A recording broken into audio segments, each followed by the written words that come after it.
말이 만색이 털어주는 본격 짤막 역사상식 토크쇼. 술자리 인싸력을 높여주기 위한 역사적인 프로젝트입니다. 역사를 알면 당신도 인싸. 저는 진행을 맡은 중산층 연구자 금강경입니다. 자기소개해 주시죠. 네, 일제시기 공부하는 김강산입니다. 네, 오늘 주제에 앞서서 그 좀 반성문 써오셨죠?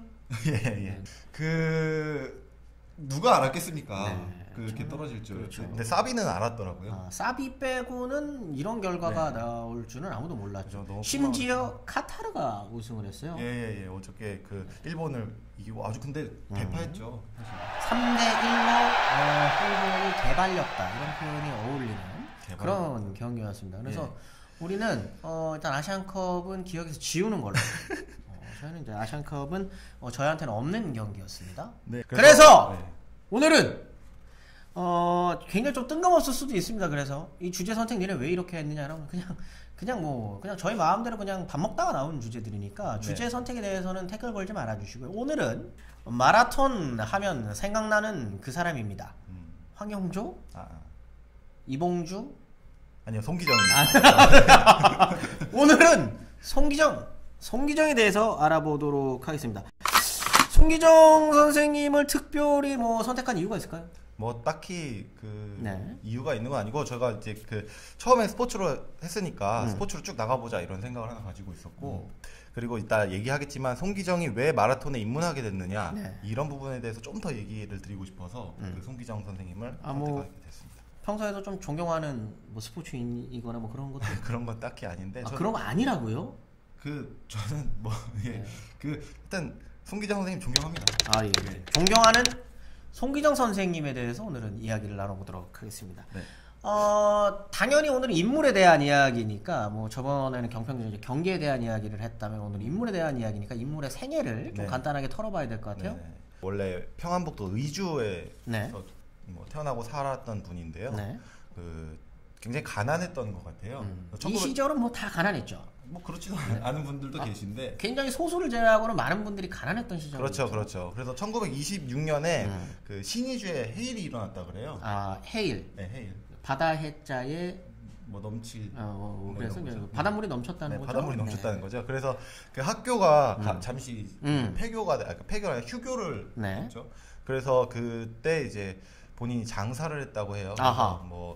각설탕도 팔고 군밤도 팔고 이런 장사를 했다고 합니다. 디테일 안에 그냥 설탕도 아니고 각설탕을 파셨다. 네, 자료에 그렇게 나와 있더라고요. 각설탕. 네, 각설탕으로. 커피에 넣어 먹는 거 아닙니까, 각설탕? 예, 커피에도 넣어 먹고 말도 좋아하죠. 근데 아까 말씀드렸다시피 집이 굉장히 가난했다고 했잖아요. 그래서 해일이 있고 나서 다시 학교가 정상적으로 이제 재개가 됐는데 낮에는 학교를 다니고 밤에는 장사를 했다 그래요. 주경 야독이네요. 반대 아닌가요? 그렇군요. 주독 야 장사.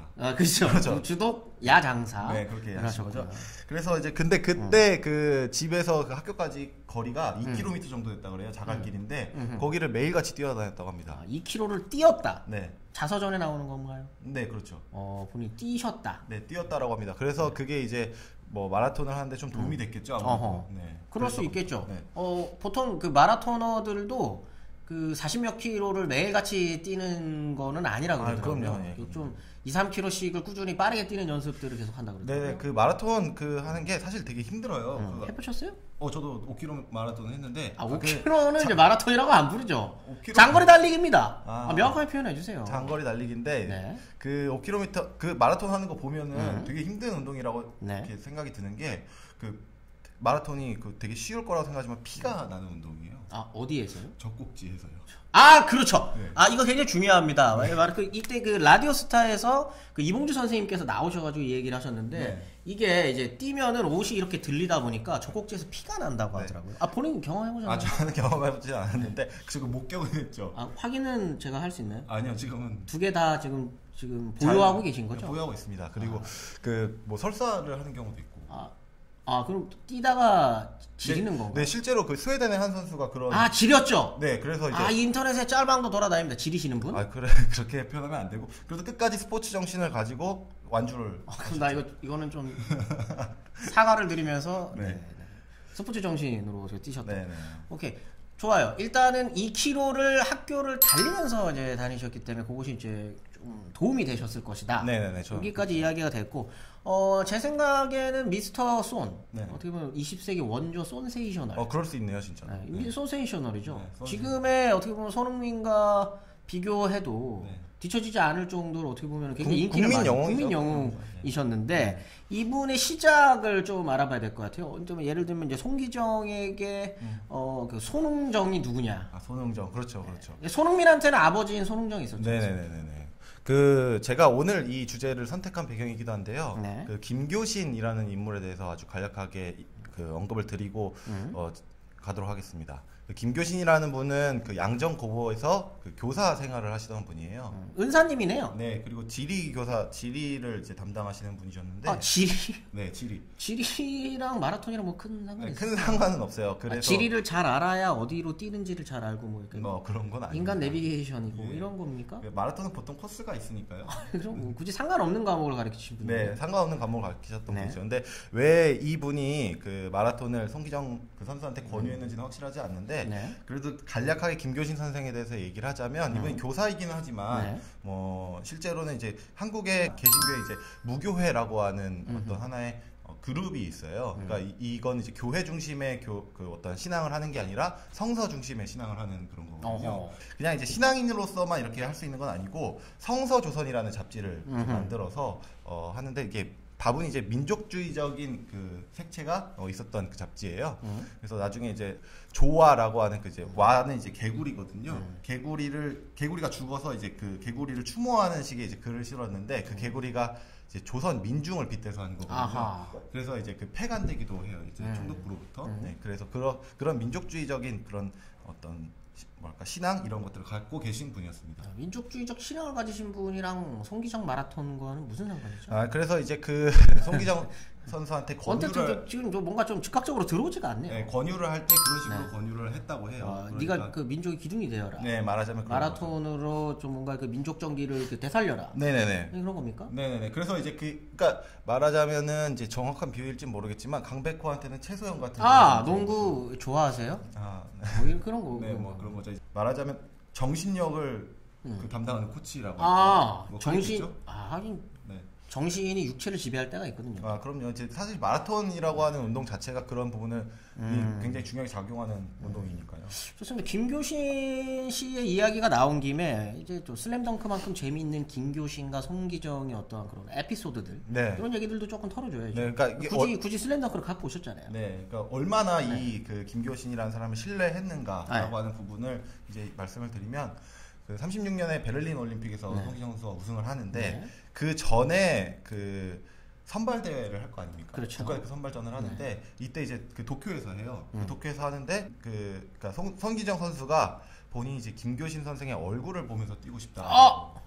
프로맨스인가요? 뭐 그만큼 존경했던 거죠. 그래도 얼굴을 보면서 뛰고 싶다. 네, 그래서 실제로 김교신 선생이 이게 도움이 될까 이런 생각을 하면서도 차를 앞에 이제 끌고 요새도 이제 카메라를 찍을 때 이렇게 하지 않습니까? 그래서 앞을 이렇게 차 타고 이렇게 가면서 그래서 이제 송기정 선수가 그거에 굉장히 이제 마음의 위안이랄까 어떤 동력을 얻고 실제로 대표 선발전에서 좋은 성적을 얻어서 대표가 됐다고 합니다. 좀 쉬운 방법도 있었을 것 같은데 사실 얼굴에 낚싯대를 이렇게 걸어가지고 앞에 이렇게 사진을 이렇게 띄는 그런 것도 있었을 텐데 굳이 생 라이브로 얼굴을 보고 싶다 그래갖고 앞에서 또 차를 아무래도 사진보다는 얼굴이 좋죠. 그렇죠. 이런다고 좀 힘이 될까는 잘 모르겠지만 어쨌든 그래서 힘이 됐나 봅니다. 네, 그럼요. 그래서 이제 어쨌든 국가대표가 되었다고 합니다. 좋습니다. 강백호에게 해남전이 굉장히 중요하지 않습니까? 네. 그리고 손흥민에게는 EPL 진출이 좀 중요할 것 같고 그렇죠. 송기정에게는 그렇다면 베를린 올림픽이 있는 건가요? 베를린 올림픽의 가는 과정에 대해서 잠깐 설명을 해드리려고 합니다. 그렇죠. 저기 베를린까지 어떻게 갔을지에 대해서는 우리가 뭐 들어본 적은 보통 생각을 안 하니까요. 기차를 타고 가요. 기차를 타고 가는데 우리가 이제 통일되면은 흔히 이제 얘기가 많이 나오는 시베리아 횡단열차. 네네. 시베리아를 들러서 갑니다. 13일이나 걸려서 갑니다. 그 앞에 십자를 꼭 그렇게 발음을 세게 하셨어야 했나요? 시베리아. 시베리아 횡단열차를 타고 13일 동안 가셨다. 시베리아 그를 경유해서 가고 네. 모스크바 갔다가 바르샤바 갔다가 이제 베를린으로 입성을 하는 거죠. 근데 이가 뭐 이런 그 설이 있는데 송기정 선수가 탔던 열차가 그 여객 열차가 아니라 화물 열차 그런 얘기도 있어요. 화물 열차라면은 뭐 이렇게 짐칸에 네, 쭈그리고 갔다. 덜컹덜컹. 결국 이건 좀 영웅 서사를 만들기 위한 약간 양념이 아니었을까요? 뭐 그건 잘 모르겠지만 그런 기록이 있다고 합니다. 갔다 왔던 걸 삼천리라는 그 일제시 잡지 있잖아요. 그렇죠. 잡지에 기고를 자전거 아닙니다, 여러분. 삼천리 자전거가 아니라 잡지 이름이 삼천리였어요. 네, 잡지에 기고를 했는데 열차가 굉장히 크다. 선로도 넓고 뭐 한다. 근데 시간을 너무 안 지킨다. 근데 기가 막혔다. 이렇게 표현을 했고, 그래서 자기 본인이 이제 정차를 하면 시간이 좀 남으니까 그 30분 동안 뭐 달리기를 이제 잠깐씩 한 거예요. 정말 이거 손에서 그 달리기를 놓지, 발이군요, 손이 아니라. 네. 발에서 달리기를 놓지 않으셨네요. 그럼요. 이제 어쨌든 계속 연습을 했는데, 그래서 그 소련에서는 그 일제 그 스파이로 오인을 받았다고 해요. 이제 그 사실 올림픽에 대미를 장식하는 게 마라톤이잖아요. 그렇죠. 마무리죠, 마무리. 보통 마지막 날 하고, 그래서 이제 하이라이트라고 할 수 있는데, 이때 그 올림픽 그 마라톤에서 우승 후보 경쟁자가 그 아르헨티나의 사발라라고 하는. 이름이 오늘 좀 시옷 발음이 많네요. 제가 TH가 잘 안. 네. 근데 지읒이에요. 지읒이잖아. Z. 근데 이제 발음할 때는 어쨌든 사발라로 이제 발음을 해야 되니까. 시베리아 횡단 열차를 13일 동안 이동하셨는데 우승 후보가 사발라였다. 네네. 실제로 그래서 경기에서도 그 사발라가 계속 앞으로 치고 나가다가 그 비스마르크 언덕이라는 언덕이 있어요. 그 언덕에서 추월을 해서 끝까지 이제 송기정 선수가 이 사발라를. 네. 그래서 역전 우승을 한 거죠. 비스마르크 언덕에서 사발라를 추월했었다. 이러면서 우승까지 가게 되는.